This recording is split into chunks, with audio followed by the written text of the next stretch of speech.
I see the time is 9 a.m. Wednesday, June 18th. I'd like to call this committee of the whole meeting of the Harrison Village Council to order. I'd like to acknowledge that this meeting takes place on the traditional territory of the Stahelis. Are there any late items to introduce at this point? Seeing none, I'll go to approval of the agenda. So move, Your Worship. Agenda moved by Councillor Fascio. We don't need a seconder. The suggestion is to change the order of B and C. Do we need a motion to change the order of the agenda? Is that proper? I move to change the order of the agenda, item C becoming now item B, and item B, the presentation for the communications and community engagement coordinator going at C. Let's change the order. Moved that way. As amended. As amended. Approve the agenda as amended. All in favor? And I note that Councillor Swinebans is unavailable this morning remotely. Or right. Yes. Sorry about that. Should have mentioned. You can watch this on YouTube at his pleasure. As a matter of fact, that is a good point to bring up, is that he will have to review the minutes of this meeting in order to be able to vote, or if there was anything that comes as a result of this, he will have to make sure that he reviews the minutes before he can speak to them. Thanks for that note. We'll make sure Councillor Schweinbed understands that. I think it's the first situation where we've had someone away for that's great meetings. With that, over to item A. Presentation, Megan Turnock and Sam Barman, Gleason Associates. Are they available? Here's Megan. Hi. Morning, everybody. Can you hear me okay? Yep. Yes. Great. I'm wearing the air traffic control, so hopefully that works well. Did you want me to do hand signals? It's okay. Nice to be here this morning. And I'm assuming I can proceed here with the presentation. And I'm joined by Andrew Banks. Rather than Sam Bowerman, Andrew has been part of the project throughout since back in September. Yeah, we're here to present the Parks and Trails Master Plan final draft, hear feedback or questions from you, and happy to hear what you have to say about the process. So without further ado, I'll share my screen and take you through the process and the plan.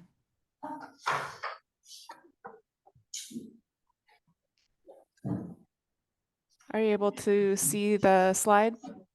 Yeah. Yes.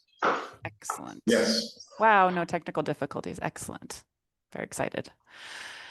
So the Parks and Trails Master Plan is intended to guide the future development and management of parks and trails in the village over the next 15 years. For the process, we assessed the current state of parks and trails.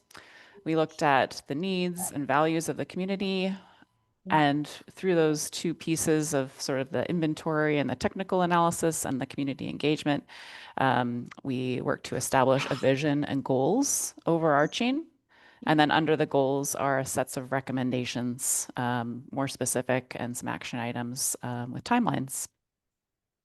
Engaging with the community and interest holders was really important to understanding the community needs, as well as current and future demand. We started the project back in September. I don't know if any of you were able to attend the open house we had back in the fall of 2024, but we had a fulsome round of community engagement with an online survey, workshops with committees and user groups, and an open house. And we proceeded into developing the draft Parks and Trails plan that came back to the community in phase 4 this past spring. And we joined an open house with the dike upgrade project, Got lots of feedback that way, and now we're here presenting sort of the final Parks and Trails master plan, which we tweaked and added an implementation plan to through that process. So it's been fulsome 9 months to get here, and sort of some of those front end pieces we did in phase 1 included looking at strategic alignment with your other plans and policies. So looking at the official community plan, the resort development strategy, which I know was recently updated, and we've incorporated those findings. Those plans are intended to speak to each other, as well as working together with the active transportation master plan as well.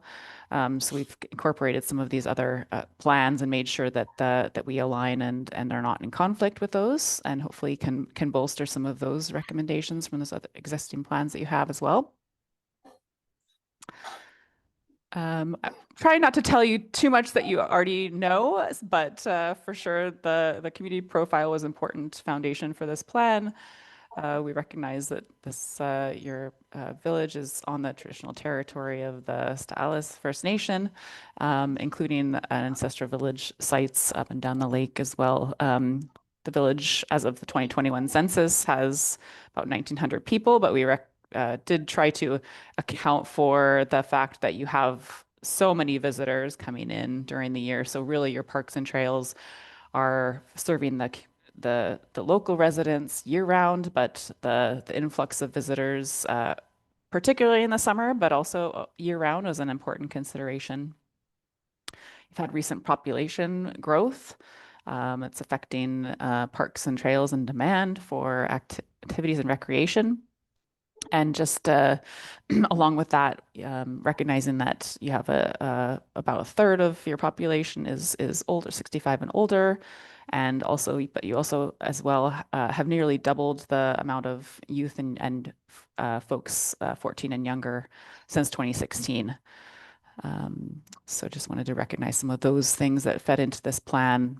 The tourism profile we also incorporated just so we could understand where those overlaps were of things that would serve both the community and visitors. So we looked at number of people, what were they coming for, lots of day trips, but also overnight trips from the local regional districts, and incorporating some of the planning and policies that you're doing around boosting tourism. So we were looking to incorporate some of those things into what we recommend for the Parks and Trails plan. You probably don't need to see this map, but just to get us all on the same page, I will be referencing some of these parks as we go through the plan. But the Beachfront Park, Rendell Park up here by the water, Quolts Park, and walkway over to the west side of the lakefront. Spring Park is a park with a lot of amenities and a draw for the local community. Fire Hall Park came up a lot in this plan. We'll have some discussions about the proposals for that. And then some of the other key features, the East Sector Recreation Area managed by the FVRD there, with the Spirit Trail, the Bridle Trail, McCombs Drive Trail along McCombs Drive. And there are a couple trail connections that go outside of the village jurisdiction. So the trail, for example, to Whippoorwill Point, and also the Campbell Lake Trail going off outside of over some private property and out into beyond the village boundaries. So these were the sort of the inventory that we looked at and considered through this plan. So compared to other BC resort communities, the village has a good supply of parkland, strong supply of parkland, average supply of tennis courts, playgrounds, and outdoor fitness centers. So you're about on par. An average supply, above average of tennis courts, playgrounds, and outdoor fitness centers. Average in terms of basketball and pickleball courts, and slightly below average in terms of trails, ball diamonds, rectangular sports fields, and dog park. And just wanted to recognize here that a lot of those larger land intensive amenities like the sports fields are available in Agassiz, and many folks drive the 10 minutes to use some of the sports fields nearby. So a little bit into phase 2 and what we did in community engagement. So we had a community open house. We met with some of the local committees, tourism organizations, and businesses participating in the workshops. We had interviews with other government organizations, including the FVRD, District of Kent, and interviews with village staff. And in round 2, when we came back with the draft survey, again, we had an online survey, a community open house. We got lots of feedback on the draft recommendations at that open house. And we also had feedback from Fraser Health Authority, which was an excellent bolstering of the plan. So some of the things that came out strongly and in the first round of engagement was the community values, accessible and safe parks and trails opportunities, the community and tourism needs, and both of those, the community definitely recognized both of those needs. The diversity of recreation opportunities came out fairly strongly, and I'll touch on that through the goals and recommendations. And then finally, to protect and celebrate nature, just recognize there was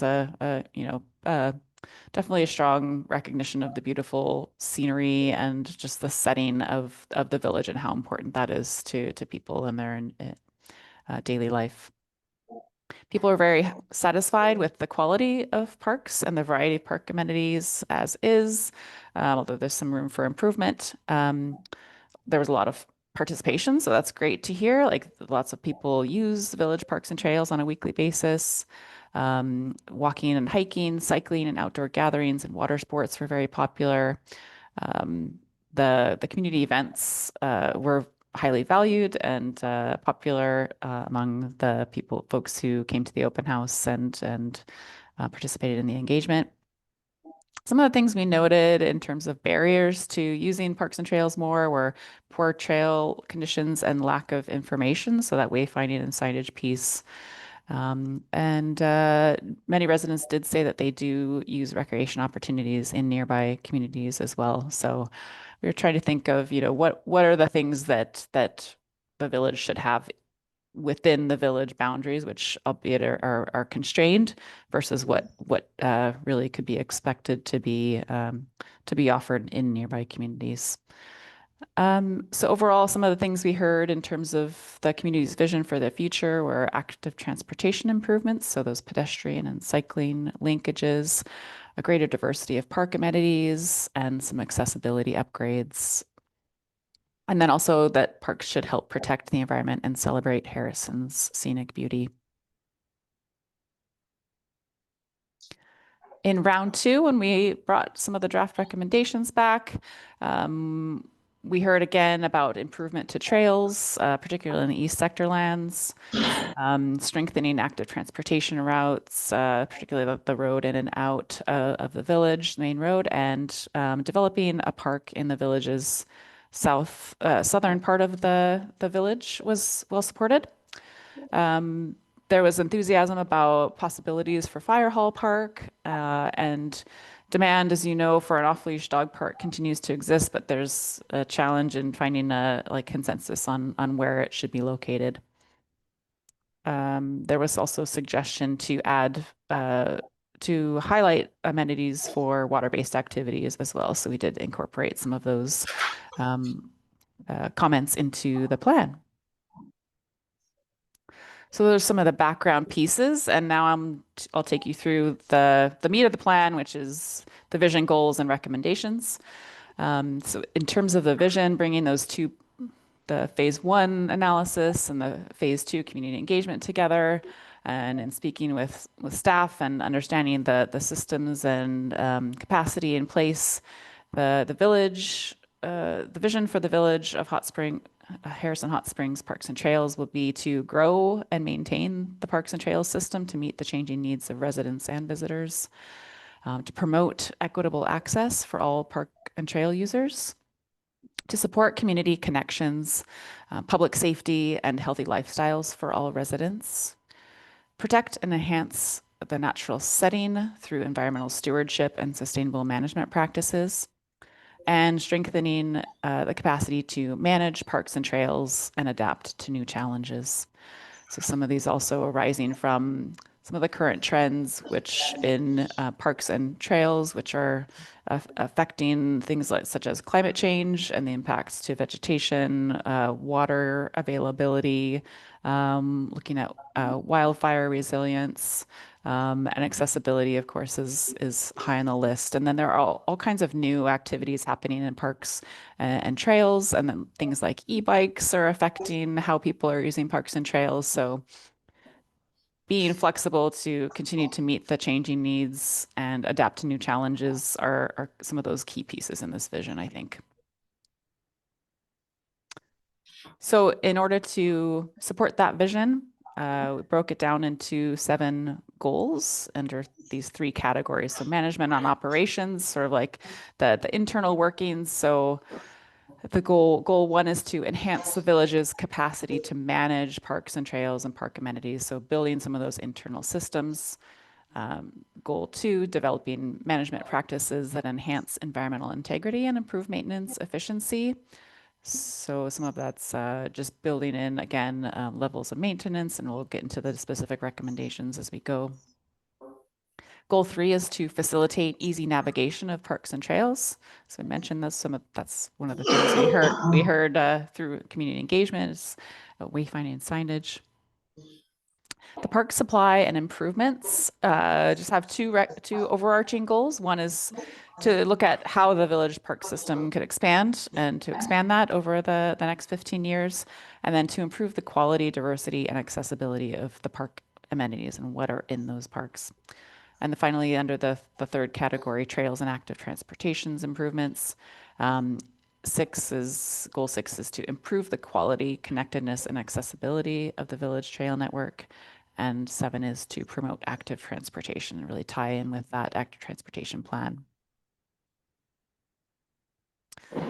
So the recommendations will be presented in the table that we've done in terms of the implementation plan. So it's just the title of the heading. If you go into the report, there's more information about the details of what each of those recommendations is, but I'll mention some of those as we go, and you can go and also have that as a resource as well if you have more questions. But essentially, this implementation plan outlines the recommendations, the priority level, the timeline, and an estimate of in ballpark figures of the resource requirements. So if it's staff time or if it's capital investment, to understand what that looks like. And also, we mentioned partnership opportunities for each of the recommendations if there are some. So this, just to frame it, this Parks and Trails Master Plan, if you do endorse it, it's really just a preliminary agreement, but not a commitment to spend or approval of capital dollars. Operational tasks and staff time will be incorporated into the village staff work plans, and those capital projects will be assessed and integrated into capital budget planning, subject to council's approval based on resources and things like grant funding and opportunity as well. So under goal 1, a few of the 4 key recommendations here, updating the village's existing inventory to develop a asset management system. So this is something that's emerged over the last 5 or 10 years that communities are planning ahead better. So looking at when a playground goes in, you plan actually for how long the lifespan is, and so you can plan for renewals, make sure it's high quality and continues to be safe and usable through its lifespan, making plans for management and planning for replacement of those assets. And that can include everything from the park furniture like benches to things like playgrounds and bigger infrastructure, and even trail lengths and types of trails and how frequently those need to be maintained and upgraded. Recommendation 2 is to develop maintenance standards for parks and trails. This is really recognizing that different parks have different uses and different maintenance requirements. Some might be more natural areas and need different maintenance regimes versus something that's highly used and has a lot of intensive use in the summer, like the beachfront park. So that one's going to require a lot more effort and day-to-day maintenance tasks. So understanding what those different park sites are to help staff plan and allocate their time appropriately. Recommendation 1.3 is to adopt a boulevard bylaw. That's just to clarify what should and shouldn't happen in that space between sidewalks and roads. There's a little bit of unclarity still. And recommendation 1.4 to explore formalizing access to trails that cross private land with private landowners. So this actually speaks to a couple specific trails, the Whippoorwill Trail and the Campbell Lake Trail. So both of those start in the village, but do cross private property, but they're well used, they're promoted from a tourism perspective. So working towards seeing if there can be agreements in place and more consistent so that they can be used and fully promoted to tourists and visitors as well as to locals. That was one of the recommendations there. Goal 2, to develop management practices for environmental integrity. So some of the recommendations here: develop an invasive species management plan.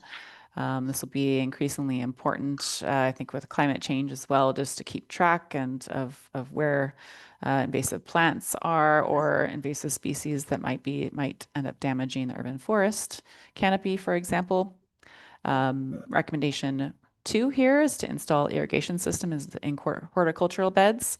This is to save staff time. So there is a bit of capital investment, but it saves staff time, ensures very efficient use of water, especially as that might get challenging in the future.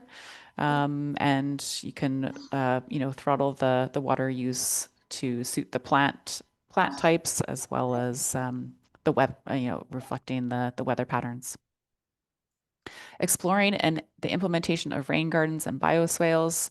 Well, that ties into supporting improvement of water quality, both in Miami River, as well as all that water and connecting to the lake. So exploring how those rain gardens and bioswales can improve water quality, but also bring biodiversity benefits.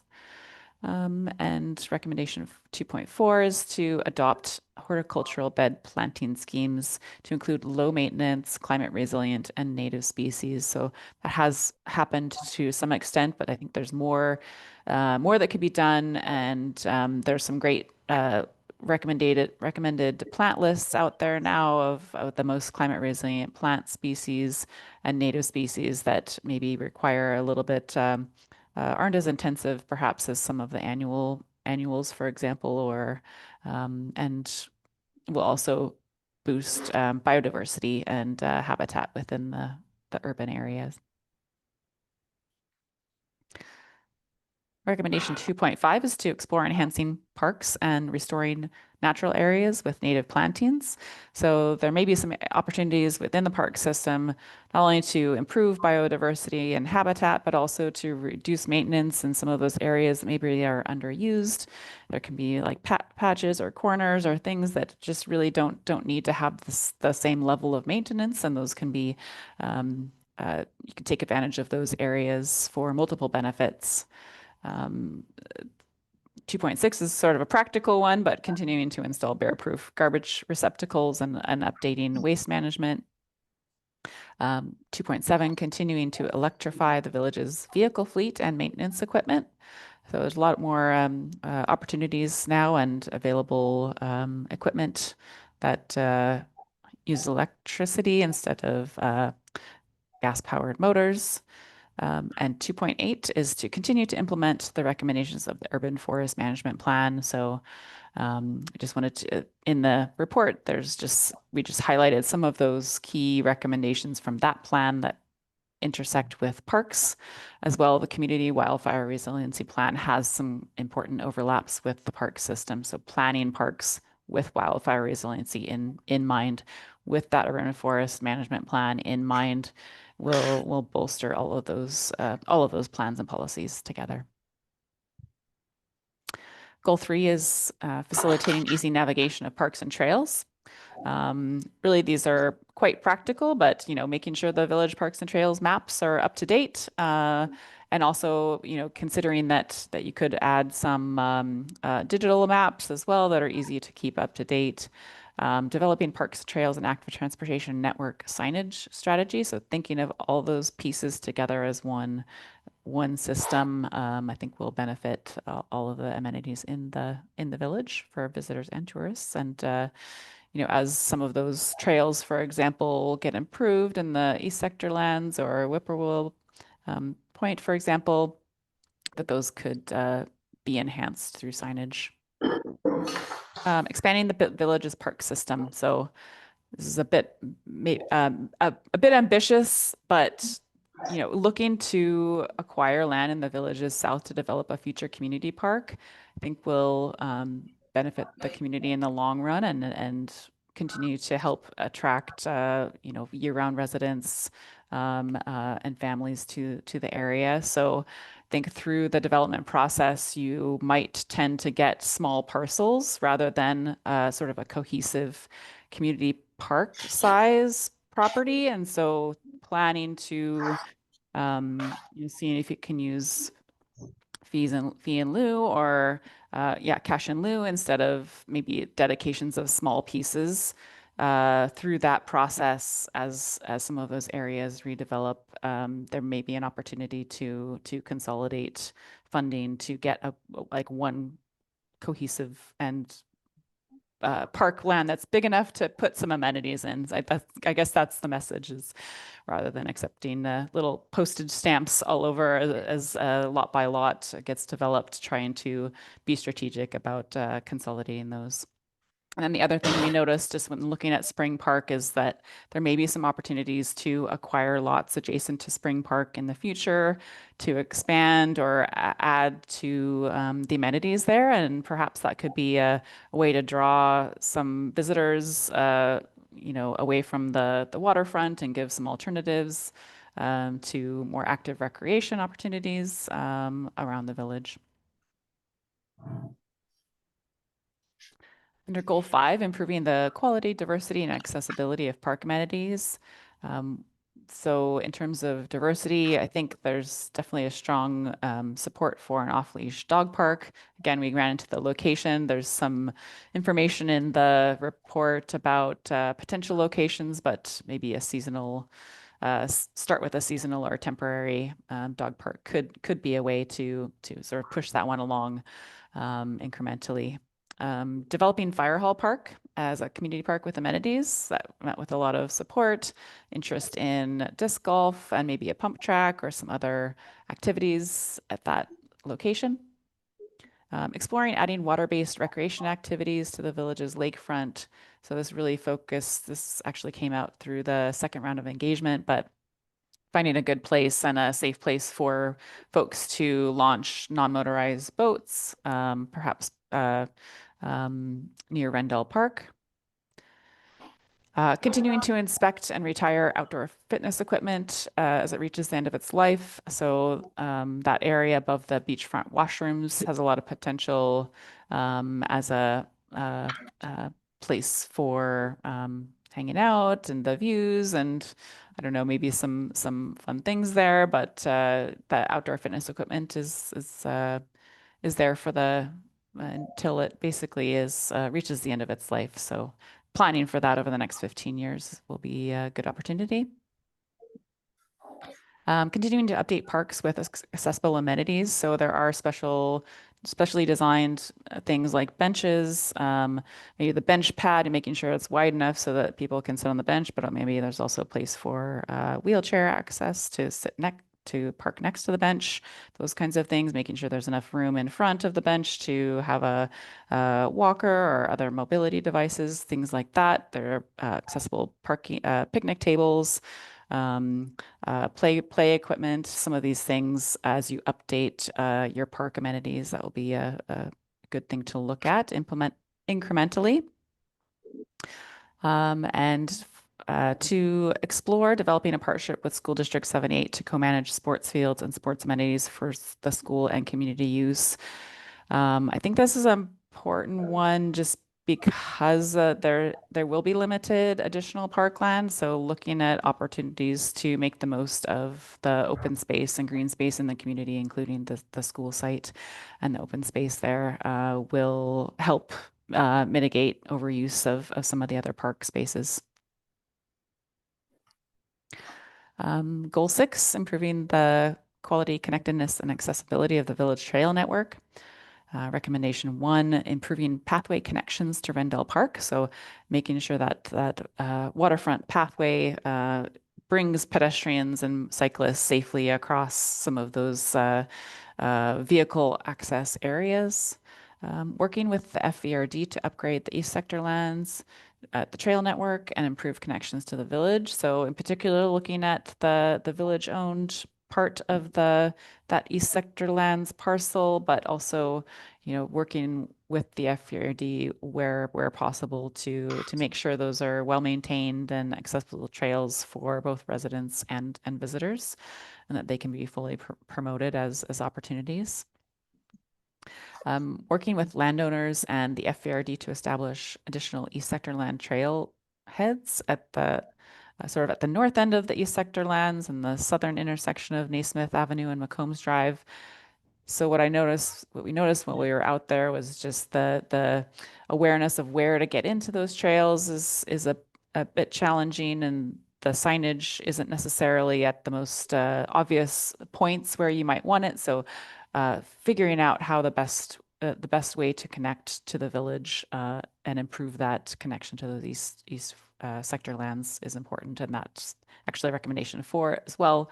Similar, looking at other opportunities to connect to the village's northeast. Recommendation 6.5 is to improve the user experience of the Miami River Greenway. There are a couple of short sections and some bridges, but I think that's a really important opportunity that could be enhanced, and then drawing people, letting people know that there are these loops through the village that could be enjoyed. And 2 more recommendations under Goal 6: to work with RSTBC to improve the Campbell Lake Trailhead.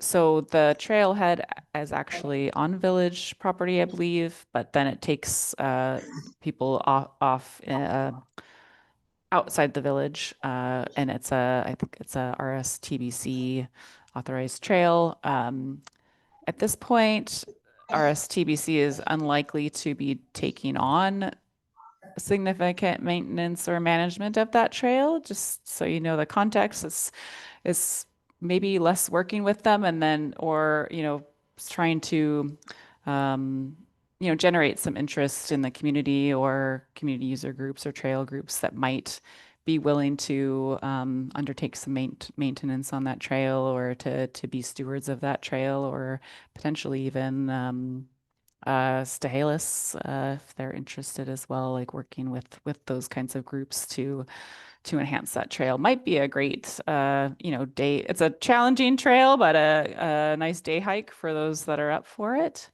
up to a viewpoint.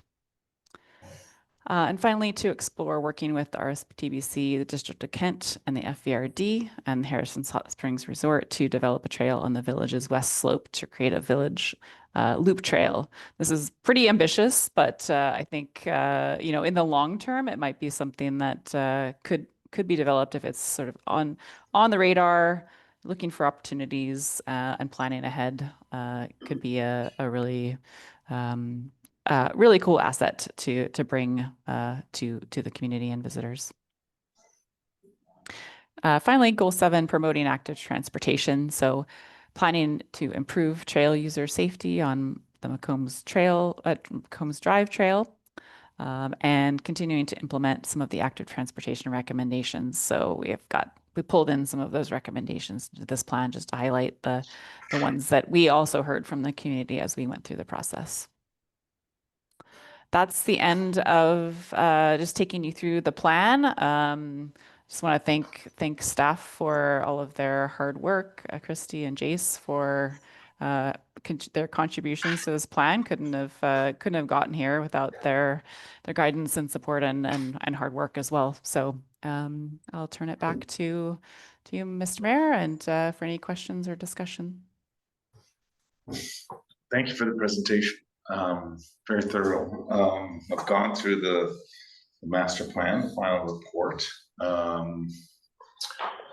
I do have a couple of comments or questions, but I'll see if council has any of themselves. And I'm sure they're probably going to overlap a little bit from time to time. Any comments, questions, council? Nikki, Councillor Vital, please. Thank you, Mayor Talon. Thank you for the presentation. A couple of questions.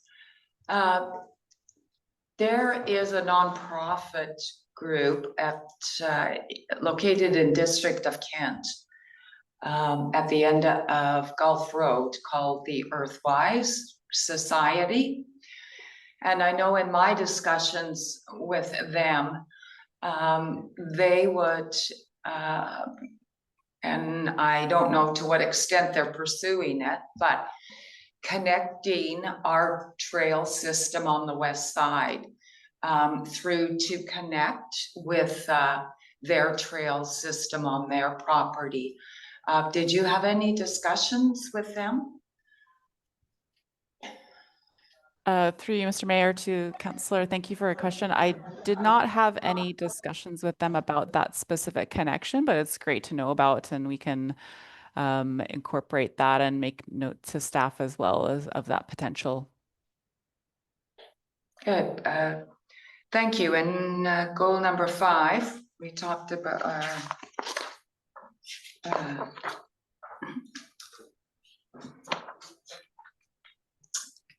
5.3, explore adding water-based recreation amenities to the village's lakefront.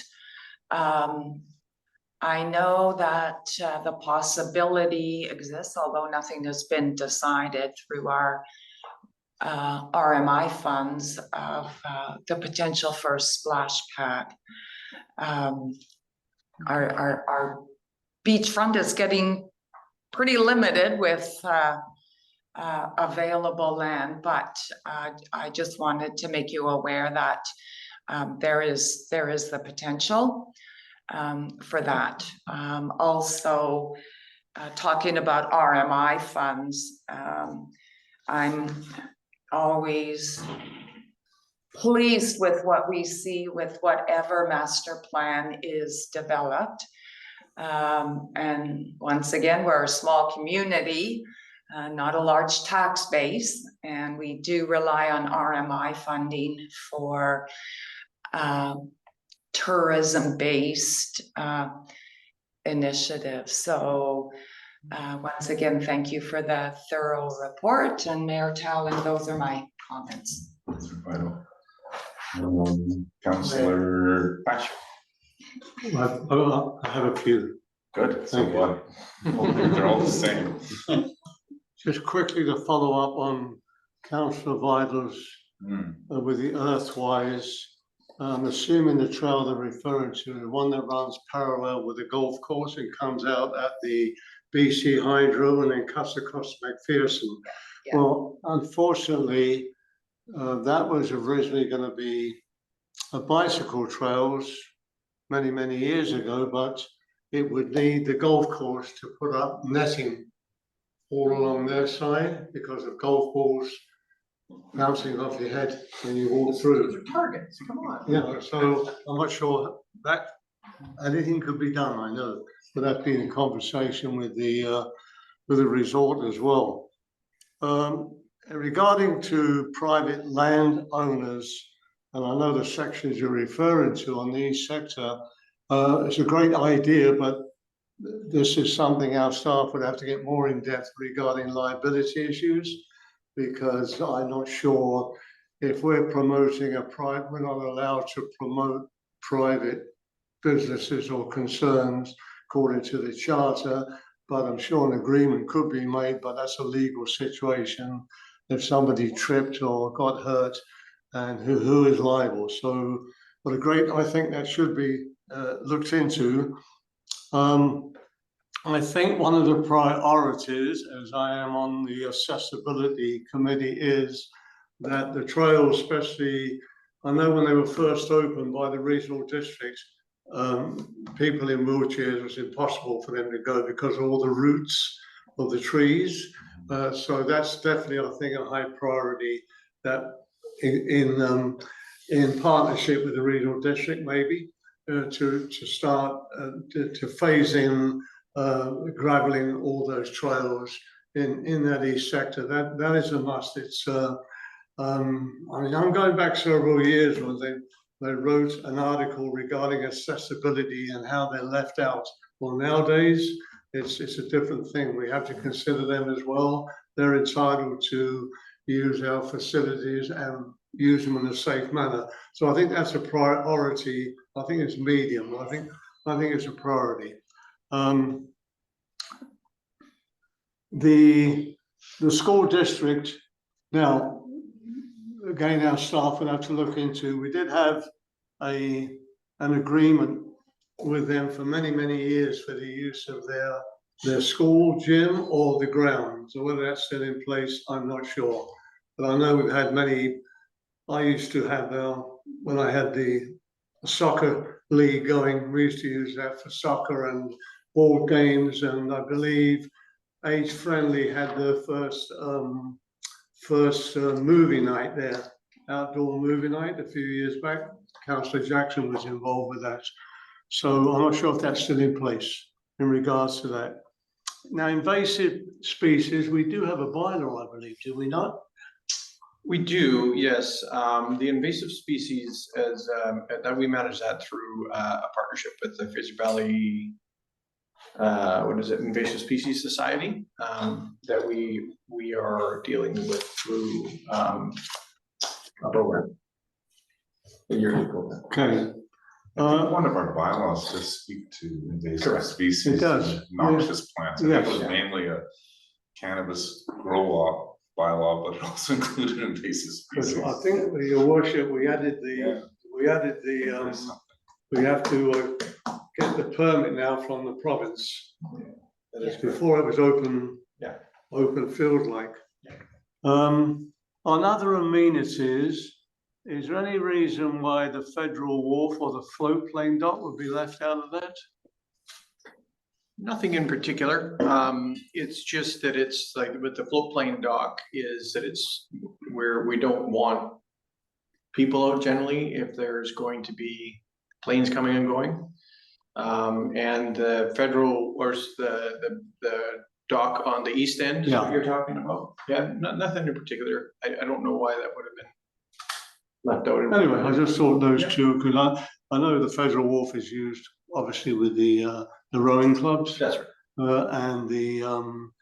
And as we know, the floatplane dock is one of the biggest photo ops for weddings, Yes. believe it or not, out there. So anyway, I just thought I would bring that. And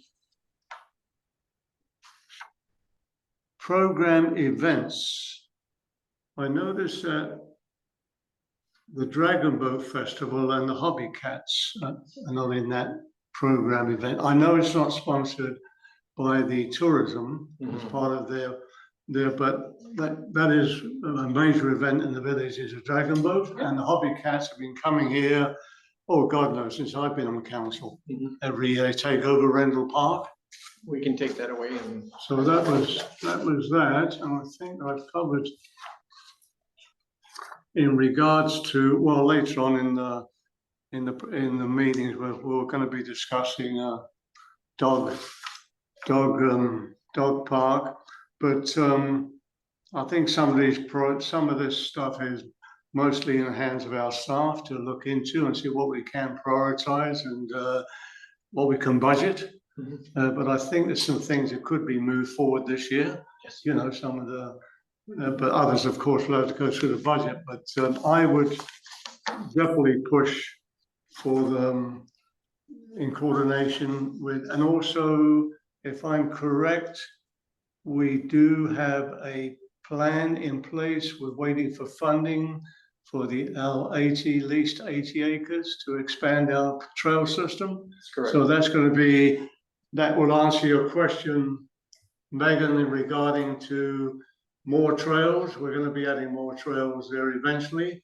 It's just depending on the funding. And again, I think that's another area, another area to be involved with the regional district. And the Campbell Lake Trail, that's an important climbing trail. Again, I know it goes through several properties, but that's one that it was on the regional districts, but that was, I'm going back to 218. But I think that should be, our staff should be, I think I mentioned this before, should coordinate with the FERD and see if that can be enhanced as we move forward. Thank you, Your Worship. Thank you, Councillor French. Councillor Jackson. Oh, thank you, Worship. I find this an excellent report, very well done, very easy to follow. However, from my point of view, council's going to have to decide what the priorities are. And another thing, it's really wonderful, but for all the changes you make, you have maintenance and you have cost. So we're limited in staff here. So council really is going to have to prioritize what's the really important things to get that done in relationship to the overall plan. So as I said, I've read this twice. I like it a lot. We could do everything tomorrow, it'll be wonderful, but that's not reality. So Your Worship, I just want to thank the proponents of delivering this, and our staff has done a magnificent job. And I'm looking forward to implementing whatever we can in the future. Thank you, Councillor. Yeah, I agree. I've gone through the plan a couple of times. I like how it complements or other plans, parks and trails, it brings in the other plans and sort of works together. What I like about it is that if we get proposals or considering things, we can go back to this plan and say, was this a priority? Where does it fit in? And those kind of things helps inform decisions going forward. I do, just before I forget, I do agree with Councillor Fascio. I know the Spirit Trail starts nice and graveled and very flat and wide, and then it kind of just peters out into jumping over roots. And it would be really nice to extend the gravel for a ways, particularly one part that's really, even walking when it's a rainy day, it's those roots are crazy slippery. That would be a good project to work with the regional district on. I do have some specific questions on a few of the recommendations, and just sort of some questions and some information. Recommendation 1.3 is adopt a boulevard bylaw. Perhaps we need our planning consultant to speak to this, but can the authors of the report, can you explain what that means and what that would look like? Like what's behind what? I don't understand boulevard bylaw. What does that mean?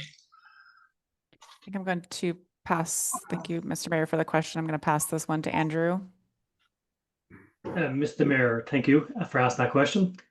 So most local governments or municipalities have a boulevard bylaw where they provide clarity to landowners who have access to a public boulevard. A boulevard is owned by the municipality, but the municipalities generally don't have the resources to maintain them.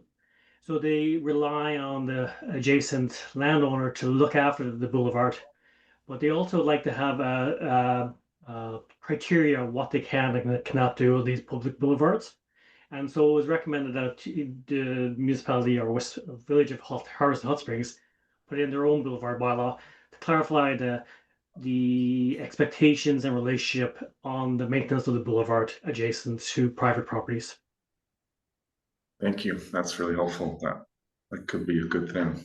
I can speak to that. Yeah, it is generally spoken to, and I believe it's our highway and traffic bylaw about keeping the boulevard free of debris. It is not very specific, and we can certainly do better. And but, staff can prioritize that, and I think it'll really help with respect, like tree maintenance and landscaping and whatnot. So I appreciate the recommendation. Yeah, there's just some room for some better clarification about property owner's responsibilities, village, not have it ambiguous would be valuable.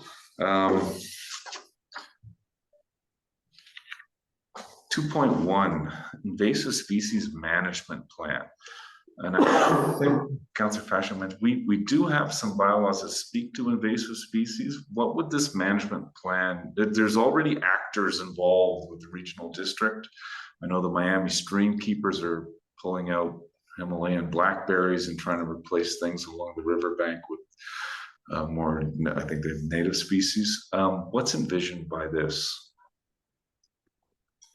I can take that one. Thanks, Mr. Mayor. I think that there is already current ongoing work to manage invasive species. I think this emerged just because there are many different pieces of the puzzle that aren't sort of consolidated into one resource for staff and partners that are all working on this, such as the Miami River Stream Keepers, the Invasive Species Council of BC, the Fraser Valley Invasive Species Society, and the village are all sort of working together. So it's really about pulling that together, maybe doing maps of within the park system of where those hotspots are, making sure you keep track of the current as well as future invasive species that need to be managed and the best methods. So that's the intention there. Thank you. 2.3 talks about implementation of rain gardens and bioswales. And I don't know what those are. It sounds really good. Sounds like something that'd be just fantastic, but where would a bioswale be? I don't even know what that actually is and what that means. Yeah, it's sorry, Megan, I can Go speak ahead. to that.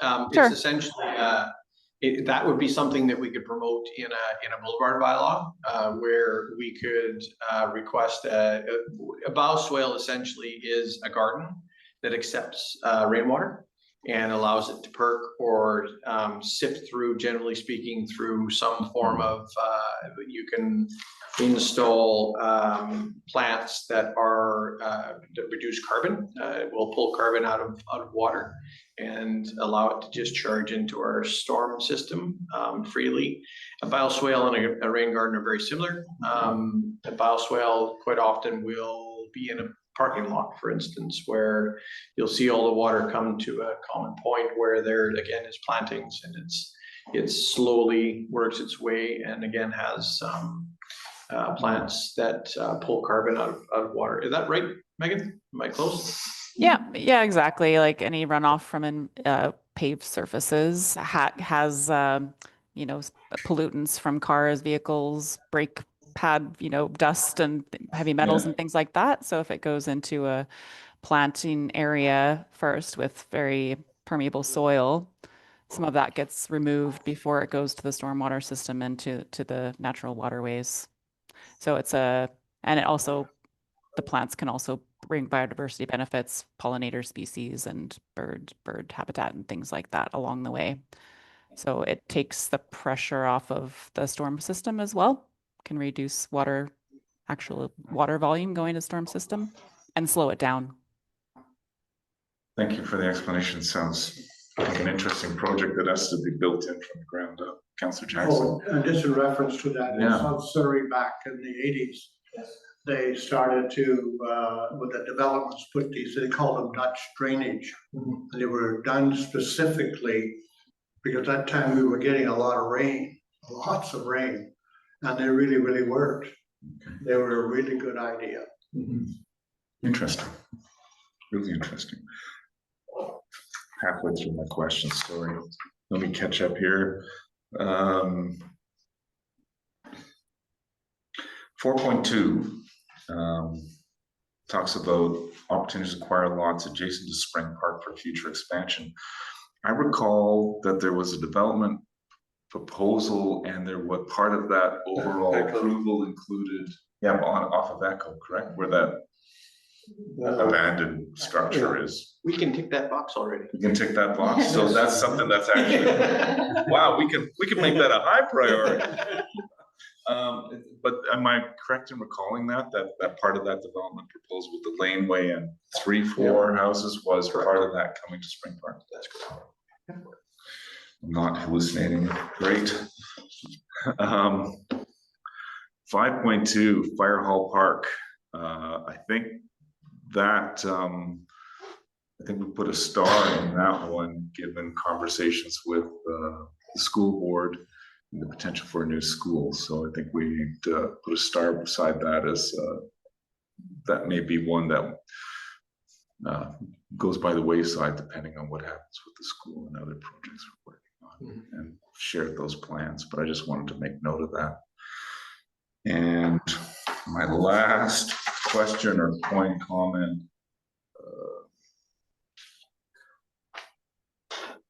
I think it's a great idea to formalize relationship with landowners if we've got trails that cross private lands. I think it just clarifies liability, expectations for the users to know that they're going on private land and they have permission.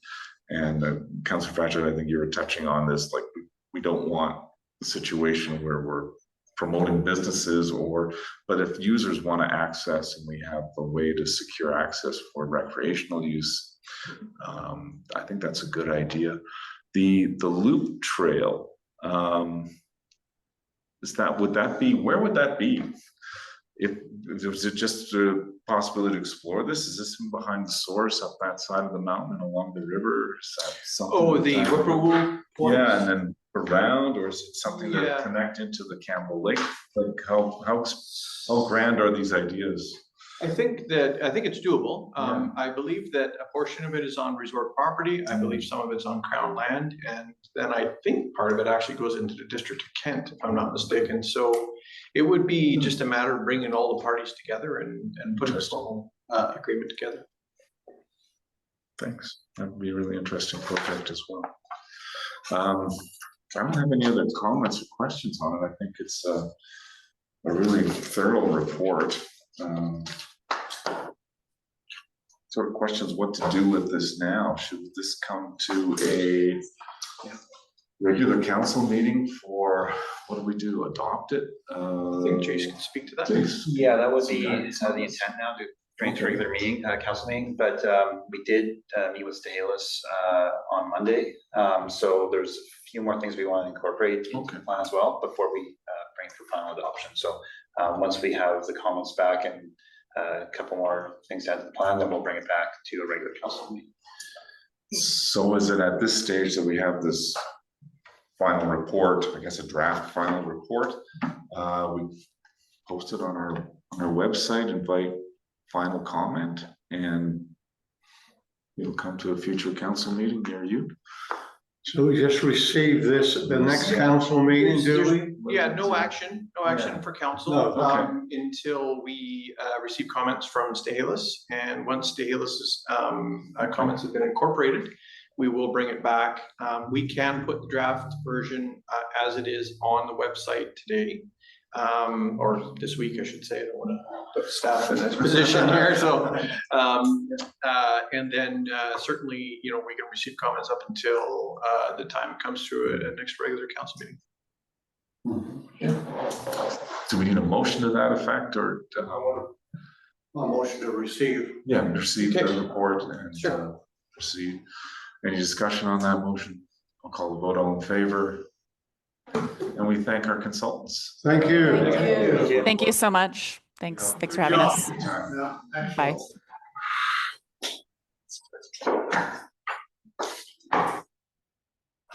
Thanks, Andrew. That takes us to item, which is now B, the off-leash dog park. Councillor Fratcher. The only reason I brought this forward, Your Worship, we've all been inundated the last, well, I suppose since you took office, again, the dog park, I've been approached. We're pretty restrictive.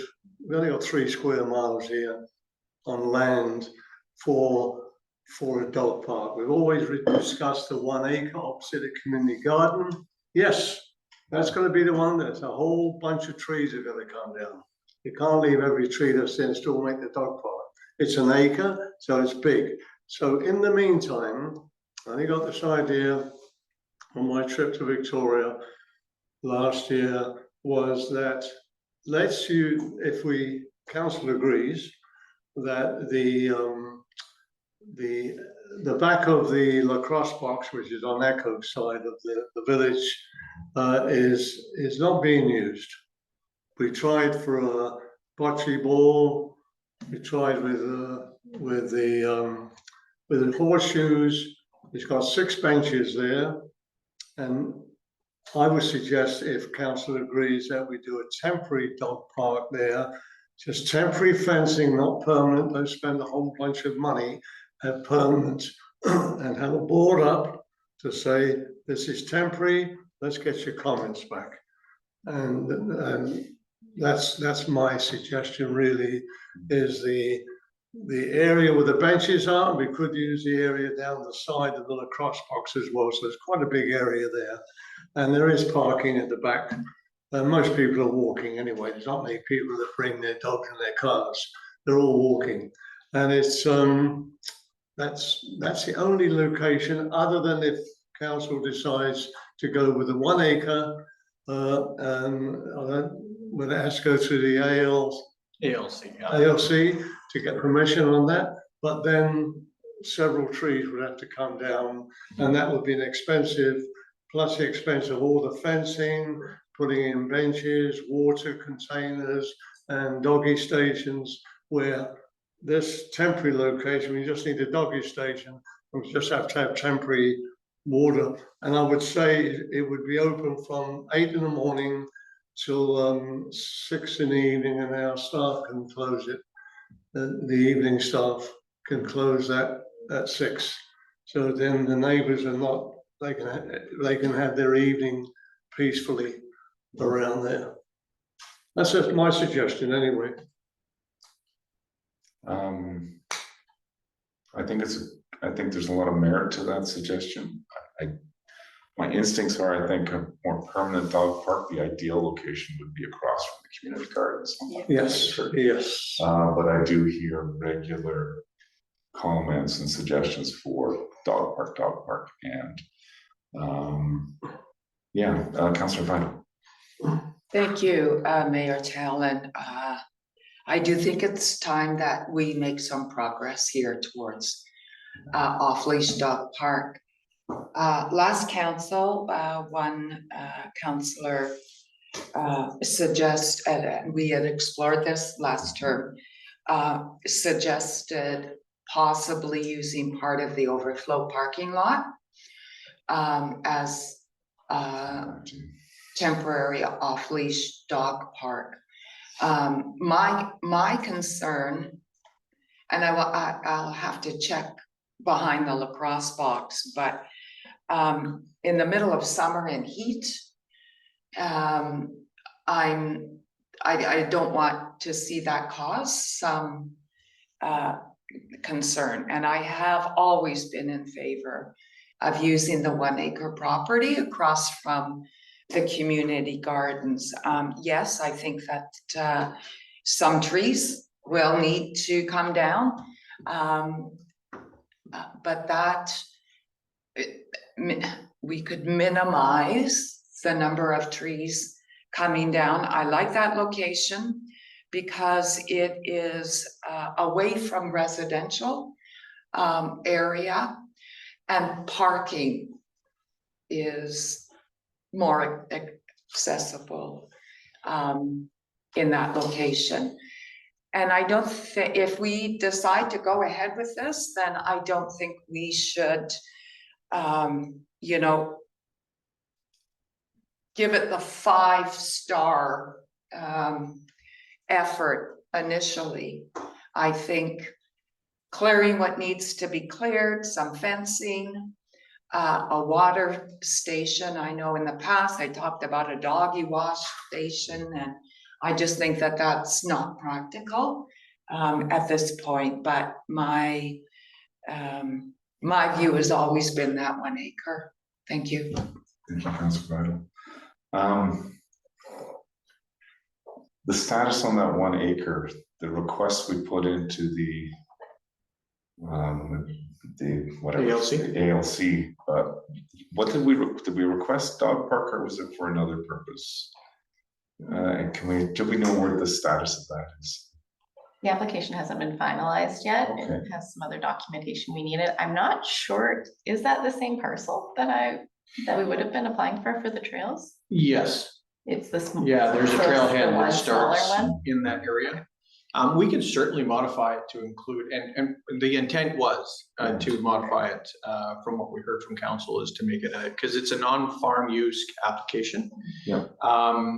We can expect that could take 6 months a minimum for it to be heard, and it may not be approved. Now, this idea of having a temporary park in the south part of Spring Park, I think is, if it's council's desire, is brilliant because there are trees there, it's shaded. It's not gonna be open, especially during the summer months. And it would be an ideal, low cost, low barrier pilot project to see what kind of usership we have. And we can start small, and if we see that we need more space, we can certainly expand it down the east side of the lacrosse box as well. We can use the lacrosse box as a fence as well, which is perfect. The only thing that I would say is that we seek a motion of council to maybe bring back a report to seek expenses, because there is going to be a cost for it, because we're going to have to rent the fencing. Yeah. We'll have to explore purchasing or finding more doggy stations and garbage cans, and there'll be some costs associated with it. Can I suggest a twofold motion, perhaps? One is we direct staff to return to council with a feasibility study report on a temporary off-leash dog park, including a budget, what it would cost. So we understand the implications to do whatever changes to that area, including making it a temporary pilot project, one, for all the good reasons that you just enumerated, CAO, and that we also seek to amend or include in our request for the ALC a non-farm use on that 1 acre. Yes. And then bring it to subsequent ones. So that takes, my thinking is with that kind of motion, we might have a temporary thing, see demand and expectations, and that'll help inform if we get permission to use the 1 acre, how to do it there as well. Can I have a motion? I'll make that motion. To that effect? I think it's much easier to get an exemption from ALC if it's for non-farm use and for recreation. That's my understanding. So I think we have a good shot Cross our fingers. at that that, we get it. but I hear regularly for that. So with that motion, further discussion. Just want to mention, Your Worship, that I got it from some neighbours who gather in the evenings with their dogs. There was quite a problem on the school grounds a few months Yes. ago. I think Yes. our bylaw officer had to intervene in regards to the dogs being let loose and some not picking up the dog mess. So they've actually, I see the schools actually put even their own signage, extra signage on there. So that's become a problem as well. So I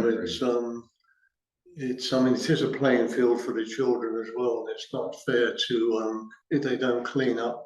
It's not a fair thing. But as I say, this is only a say. I just thought it might be of some help, take the pressure off till, like Councillor Vital said, and I've always been in favour of the 1 acre as well in that regards.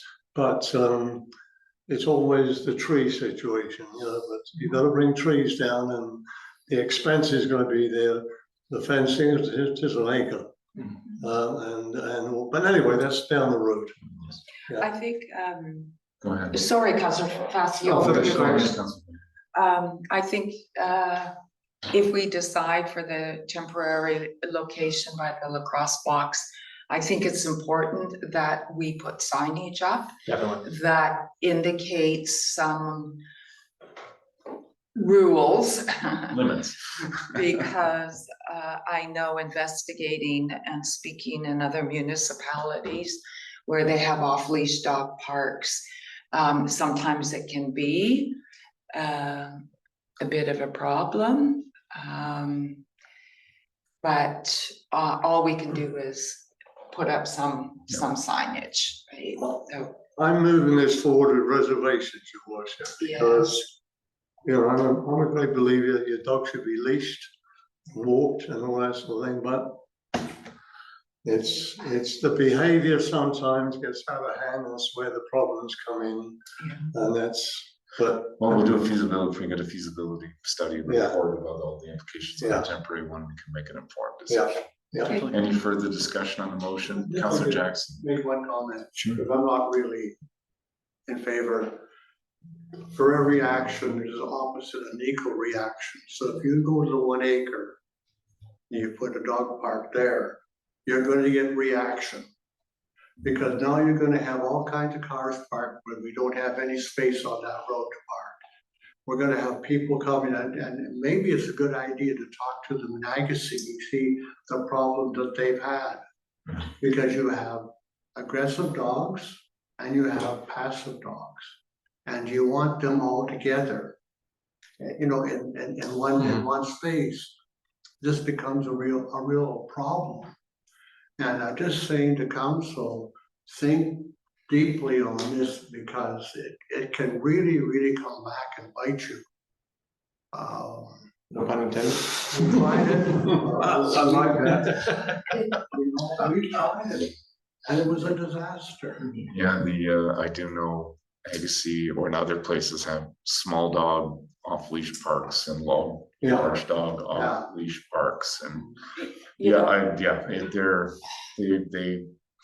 people that like them love them and people that don't like them don't use them. but it's something that the residents here have been asking Agreed. for, and you know, there are aggressive and passive dogs, but that's also the case with the owners. Especially when they bite. Exactly. So I like the idea of a temporary one, and get some feedback from the residents, but still pursue the application for the 1 acre. Seeing no further discussion, I'll call the vote on the motion. All in favor?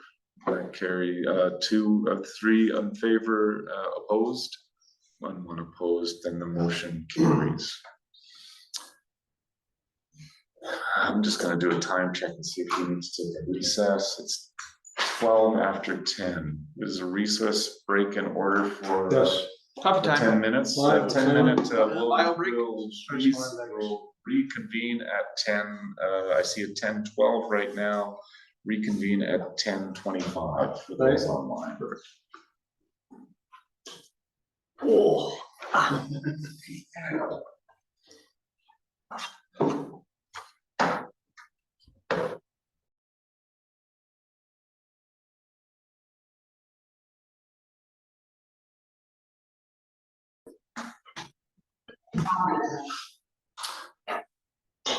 And we're back. Agenda item C, which is the anti-racial, anti-discrimination policy 1.42. Can we turn it over to you, Communications and Community Engagement Coordinator?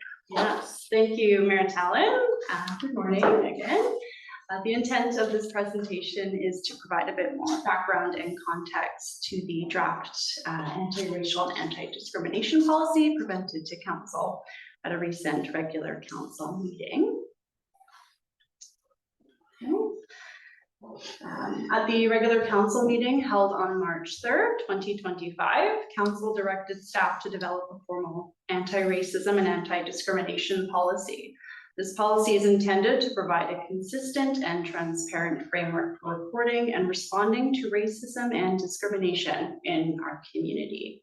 Importantly, this policy directly supports Council's strategic priorities, specifically the commitment to fostering a healthy, livable community for residents of all ages, and to enhancing public safety by ensuring that everyone who lives or visits Harrison Hot Springs is treated with dignity, respect, and fairness. And to provide clarity as we move forward, it's important to define the concepts at the core of this policy. So anti-racism involves identifying and challenging the systems, policies, and behaviors that sustain racism, actively working to dismantle them. Anti-discrimination refers more broadly to the principles and practices that prevent unfair treatment based on identity factors such as race, gender, age, disability, religion, sexual orientation, socioeconomic status, or citizenship. Understanding these terms ensures we have a shared foundation for how we address inequity.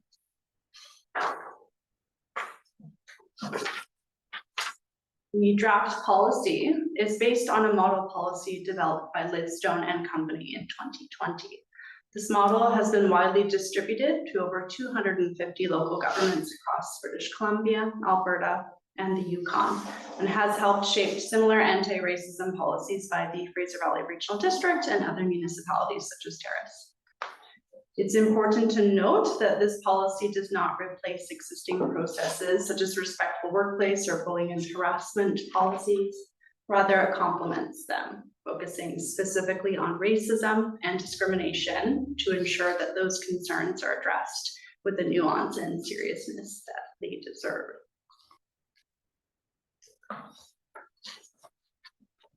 And so the purpose of the model policy is to provide local governments with a solid foundation on which to tailor an organizational policy that, one, acknowledges the existence of racism in all of its forms, two, recognizes the racial diversity of our community, three, respects the rights and dignity of Indigenous peoples and people of color, four, operates in a manner free from racism and racial discrimination, and five, fosters an inclusive, respectful, and welcoming environment in all local government spaces. These foundations have guided the development of the draft policy presented to you. To support consistent understanding and application of this policy, key terms have been defined using language from existing village policies and trusted sources such as the Canadian Race Relations Foundation, also used in the model policy by Lidstone and Company. However, it is important to recognize that definitions are not always universally agreed upon or experienced in the same way. Language evolves, and the lived experiences of individuals and communities may shape their own understanding of these terms. By including these definitions, the goal is to create shared understanding while also leaving room for respectful dialogue and growth.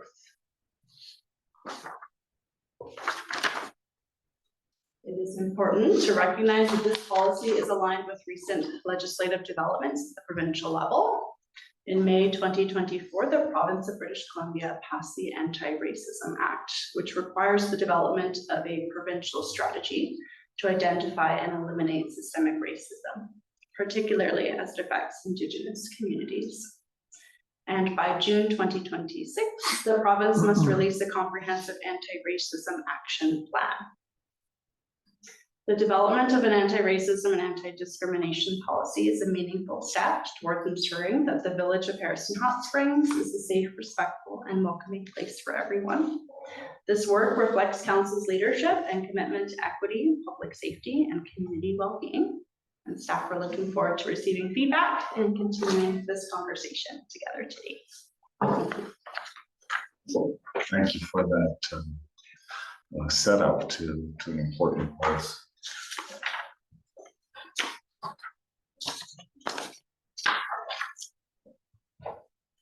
We have the draft policy. I did have some comments and some questions on the draft policy, and I'm wondering how we'd like to proceed.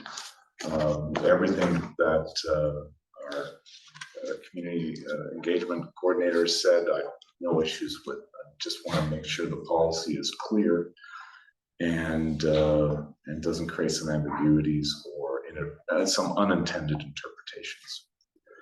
And how do we want to proceed? Any suggestions? Jackson. If discussing what we originally got, Yeah. exceptionally well done.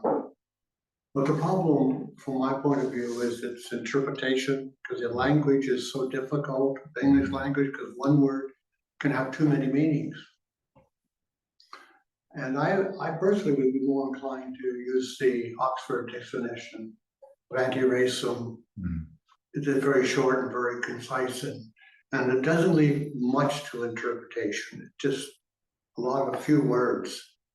And that's what concerns me. I've been involved with this where I worked when these things came up. And you know, you could see a person's career or something happen to them, just disappear. And that's what I don't want us to get into that situation. I know we have to have it. I know what provincial government says. I think we have to condense it. So it leaves less room for interpretation of it. Thank you, Councillor Jackson. Yeah, I agree. I think the policy has tremendous benefit. We have other bylaws. We've got workplace harassment, code of conduct, lots of things speaking to this. And this policy can be a nice complement. I want to make sure that it allows persons who want to lodge a complaint, that there aren't barriers to do that. But I want the safeguards in the policy as well, that they're handled appropriately, so that if they're without merit, there isn't creating negative views on persons' careers or other types of things that just come up because of an allegation. So how, for me, procedurally, I would look for a little more clarity on how complaints are handled once they're received. The confidentiality should be made clear, whether it's held in confidence. I want it very clear who can lodge a complaint, and then how those complaints are handled. And I think there's also, for me, raises some questions about the role of the CAO, who in the draft policy receives a complaint, that role in relation to complaints made in regard to us as elected leaders. And for my preference, I think relying on the code of conduct and the process in there seems quite robust and already there, and it seems an odd, or not, it seems like a improper fit for the CAO to be somehow investigating a complaint made against, for example, the mayor, should that arise. I think that has to go into a different thing. If there was a complaint made against any one of us as elected leaders, I think it automatically is a violation of the code of conduct. So I think you're in that process already, which is a bylaw. But some clarity with regards to which system is used would be a benefit, I think, to how the policy is actually applied and implemented. Councillor Vital. Thank you, Mayor Talon. I would be agreeable to some amendments. Yeah. It's my understanding that the code of conduct really only focuses on elected officials, where an anti-racism, anti-discrimination policy would include staff, workers, visitors, contractors. And I think that that's what has been lacking here. I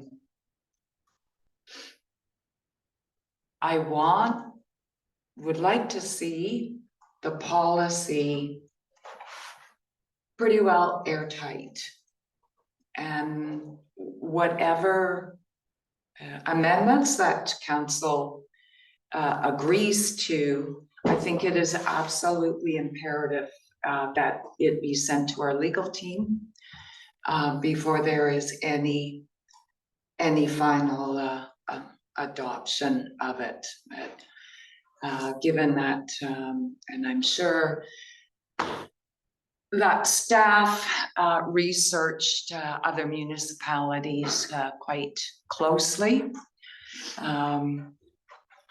I voiced my support at council meeting for the initial report, but I am open to amendments if that is the desire Mayor Talon and the rest of council.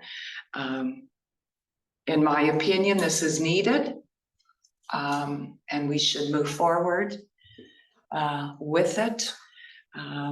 Racism does exist, and it does exist in this village. So let's massage it a little bit and move forward. Thank you. Thank you, Councillor Budd. Councillor Fascio, comment? If I have to be honest, I agree with both my colleagues and yourself. I would need a lawyer to help me to, go through this. So going back to the lawyers, I would like it more, what's the word I'm trying to find? Condensed? Simplified. More simplified. It's too, we're not a Surrey or Vancouver or just a little place in Fraser Valley. We have to deal with this, obviously. We have the code of conduct, which is all one of fancy, but this to me is too intense and I want it more simplified to how to deal with things in a much simpler manner. And like Councillor Weiler said, maybe this has to go back to a lawyer to review this and see how we come back with a much simpler. But like Councillor Jackson quite rightly says, and it's in everywhere, in every part of our lives we deal with, it's interpretation. One person's interpretation is different. Lawyers, they interpret things in all many different ways when they're dealing with things.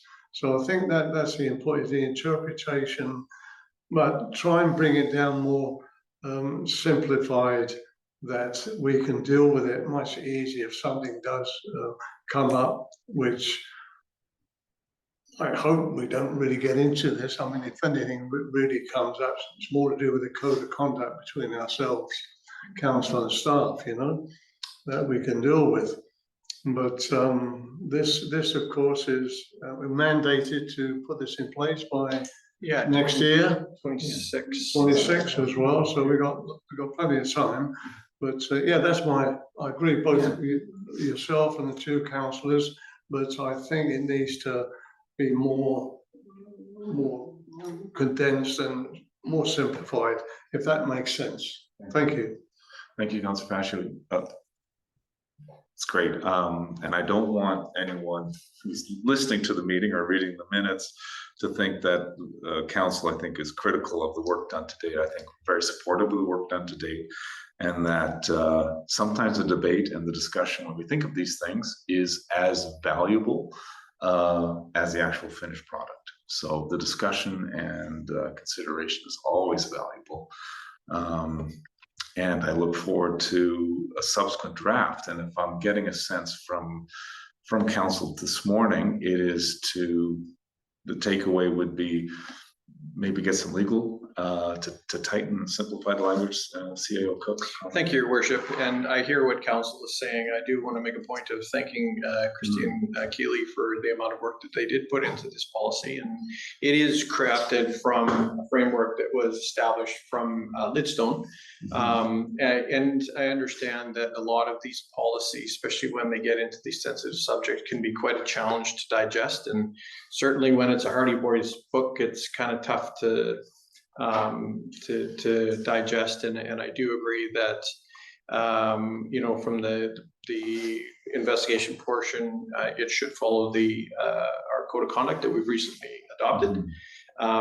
So we hear what you're saying, and we also respect the process, and certainly willing to take these comments away and come back with a new draft. But I do believe that Christy has additional comments. Thank you, Tyson. I just wanted to add in, so perhaps it is something that we could work in the wording. As you highlighted, I do believe that the code of conduct for yourselves as elected officials is fairly covered in that thorough code of conduct that was created. But one of the important things that this policy would do, which I believe is why it was drafted and hand delivered to local governments from a law firm, is I do believe that without having it, it puts municipalities at risk, especially for the contractor side of things. Sure. With an allegation of a contractor behaving in a racist manner, without having a policy, it could leave a lot of doors wide open for litigation for the municipality. So I fully understand the elected official role and wanting to ensure that that relations is all a bit more clear. But I just wanted to highlight some of those additional aspects that I think are really I think, important. but I haven't heard anyone say that the policies No. is not without merit. I think it has merit. It's just some Don't clarity. get me wrong. Yeah, Don't get me it has wrong. We have recent examples Yes. of some actions in a discriminatory behavior. And when I read through the policy, I'm always thinking of the examples that I'm aware of and how would those scenarios and situations be handled by the policy to make sure there's a good outcome for the village. Councillor. Just make one brief comment, so there's no misunderstanding here. What these folks do here is just outstanding in anything they do, don't get me? It's just that, you know, the whole idea of when you bring reports to us is to look at them, read them, and see how best it fits the municipality, you know, overall, you know. It is a so- council but policy. no, your work is, I can't speak more highly than I do to many folks of the wonderful staff that we have in the wonderful work that you do in every category. So I just want to throw that in. Thank you. Thank you, Councillor Fascio. Councillor Jackson. No, if it's any comfort in Plato's Republica, back in 400 BC, they were talking about the same thing. So this has been going on forever. And I agree, we have to have a policy for sure. So it's as old as time. It's been my experience that you will never be able to eliminate racism or discrimination. What you need is a policy on how to deal with it when it happens. And that was the intent with me bringing forward the request for it.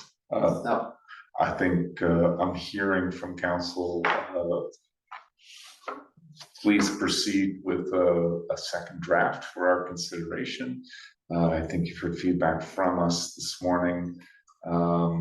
If it running through our legal advisors for clarity and make sure there isn't unintended interpretations, by all means do that. I would say take the time to try and streamline and come back with a nice clear version that answers the questions, and hopefully we can see something in late summer, early fall. It's a priority to get it done, but I'd like to make sure we take the time necessary and we don't have to rush it and think it through carefully. yeah. Do we need a motion to that effect? I think having a motion to refer this to legal counsel and try and incorporate the comments of council and yourself. I think that would be brilliant. Yeah. So moves, your worship. Moved by Councilor Barton. Any other discussion on that? Seeing none, I'll call the vote. All in favor, and that carries Thank you unanimously. very much, everybody. Thank you. A motion to adjourn would seem in order. Motion by Councilor Jackson. We can't discuss, we don't need a seconder, we can discuss it. Anyone wants to talk about adjourning? No, we'll vote. All in favor of adjourning, and we're adjourned. Thank you very much, everybody. Thank you, everybody. Just one thing on the July 1st, everybody have a